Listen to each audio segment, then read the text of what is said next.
수아 사람 빌닷이 대답하였다. 언제까지 내가 그런 투로 말을 계속할 테냐?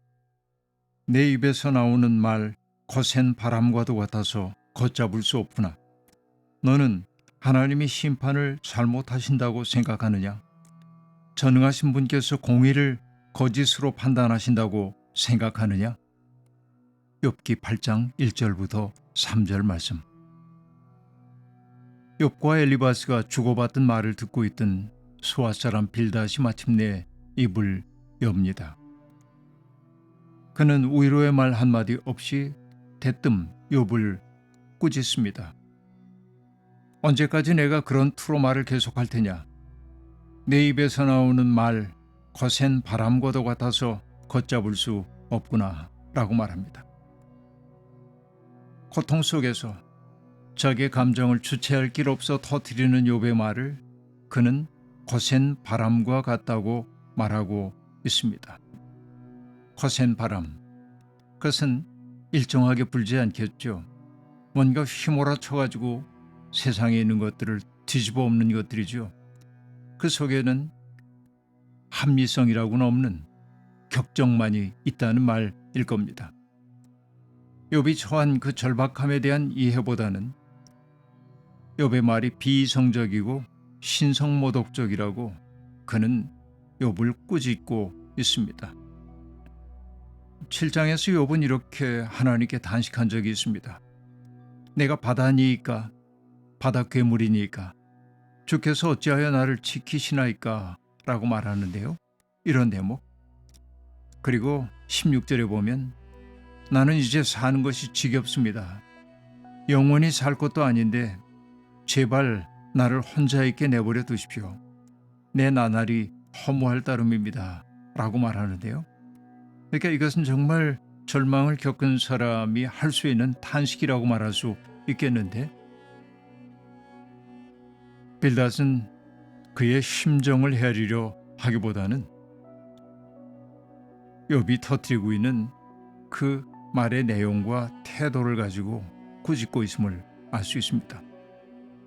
사실 우리도 의사소통을 하다 보면 어떤 사람이 하는 그 말의 내용 때문이 아니라 말하고 있는 사람의 태도의 문제를 가지고 우리가 말하는 그 말들의 진위를 따지는 경우도 제법 많이 있음을 알 수 있습니다.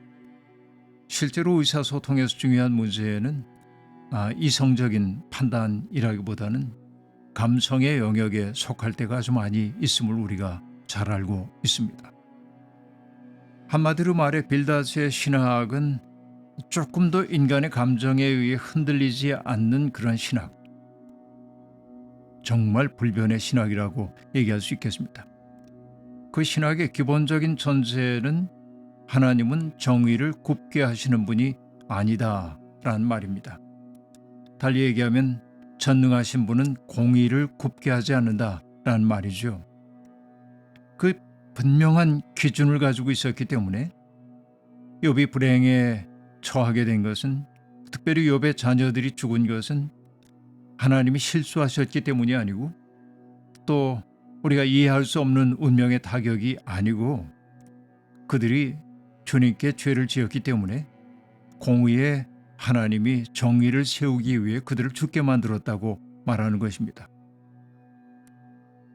빌닷의 신학 속에서 분명한 것은 무엇입니까? 하나님은 실수하지 않으신다는 것입니다. 그는 모든 것을 다 설명할 수 있다고 스스로 생각합니다. 하지만 우리는 경험을 통해 알고 있습니다.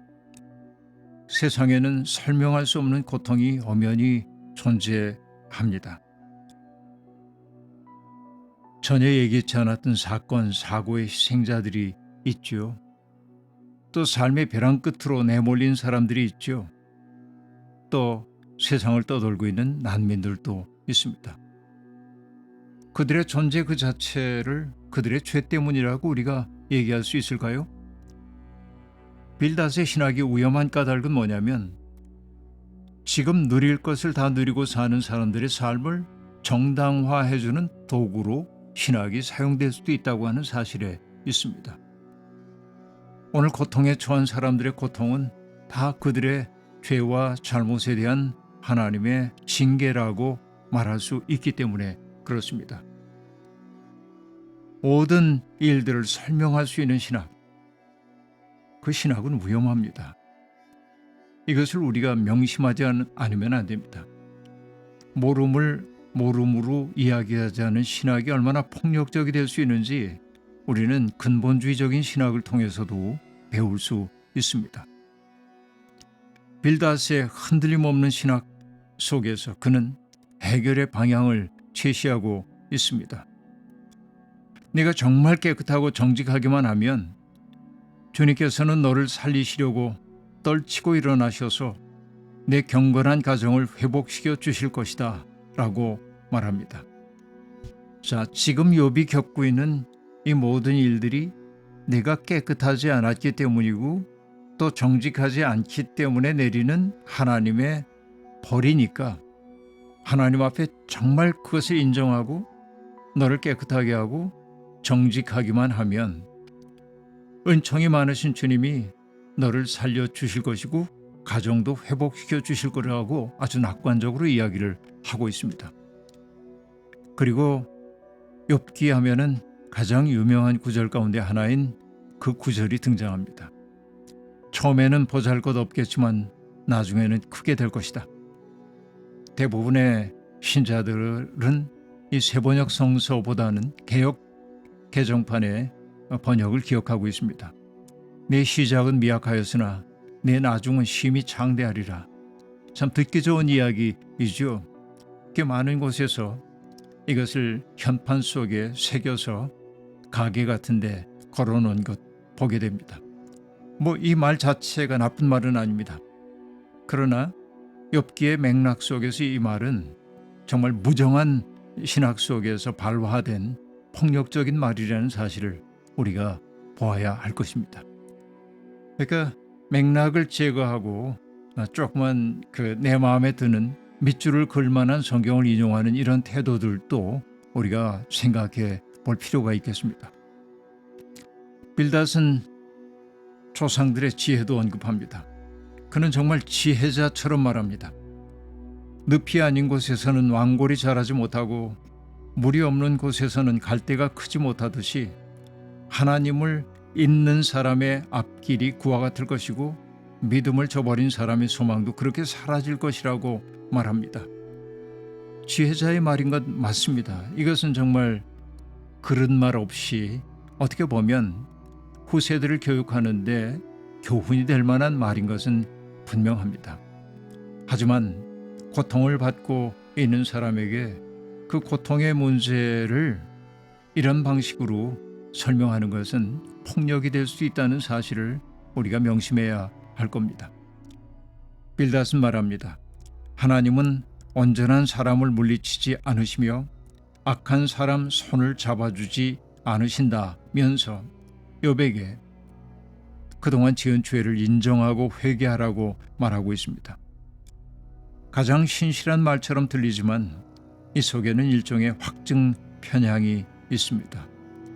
자기의 신학을 정당화하기 위해 개별적 존재가 겪고 있는 고통을 추상화시켜버리고 신학화하는 것, 이런 것들, 이것이 때때로 경건한 것처럼 보이지만 그러나 하나님 보시기에도 옳은 것인지 우리는 묻지 않을 수가 없는 것입니다. 오늘 많은 기독교인들도 고통을 겪고 있는 사람들을 보면서 빌닷과 같은 충고의 말을 할 때가 얼마나 많은지요. 우리가 조심해야 하는 까닭은 거기에 있습니다. 그런 충고의 말들이 고통받는 사람들의 고통을 더욱 크게 만들 수 있다는 사실을 생각하면서 말을 아끼는 것이 우리에게 필요한 태도라고 생각합니다. 하나님, 실패를 경험해 보기 전까지는 실패자들의 쓰라림을 알지 못했습니다. 누군가로부터 등돌림을 당해보기 전까지는 등돌림 당하는 일의 쓸쓸함을 알지 못했습니다. 막다른 골목에 이르러 보기까지는 공지에 처한 사람들의 절박함을 알지 못했습니다. 빌닷의 말은 그런 것 하나 없는 말처럼 들리지만 그의 말은 현실이 아니라 관념에서 나온 말이었습니다. 오늘 우리가 발설하는 말들도 그런 것이 아닌지요. 고통을 해석하는 사람이 아니라 누군가의 고통을 덜어주기 위해 사랑의 수고를 마다하지 않는 사람이 되고 싶습니다. 주님, 우리를 붙들어 주십시오. 아멘.